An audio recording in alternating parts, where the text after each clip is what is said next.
नमस्कार मित्रांनो, कधी खड्डेमुक्त होणार रत्नागिरी? वर्षभर तो सिमेंट कॉन्क्रीटचा रस्ता बनताना त्रास, खूप ॲक्सिडेंट झाली, खूप जणांची डोकी फुटली, खूप जणांच्या गाड्या खराब झाल्या आणि आता ह्या खड्ड्यांचे सगळीकडे रस्ते झालेत। जिकडे तुम्ही ज्या रोडला जाल त्या रोडला खड्डे आहेत मित्रांनो। कधी होणार रत्नागिरी खड्डेमुक्त की अशीच राहणार रत्नागिरी?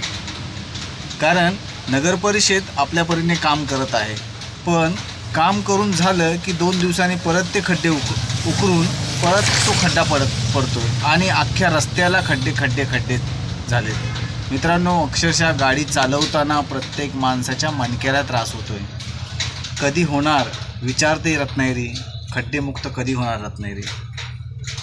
नागरिकांना वाटलं होतं की गणपतीमध्ये तरी खड्डेमुक्त होईल रत्नागिरी, पण गणपतीमध्ये पण थोड्या प्रमाणात खड्डे मुक्त केली गेली रत्नागिरी आणि नंतर तसेच खड्डे अजून आहेत रस्त्यावरती। नंतर आता आले नवरात्री, 9 दिवसाची नवरात्री। आता उद्या दसरा आहे, उद्या देवी जाईल, तरी पण रत्नागिरीमध्ये खड्डे जसेच्या तसे आहेत। तर खड्डे कधी मुक्त होतील ह्याच्यावरती चिंता व्यक्त होते।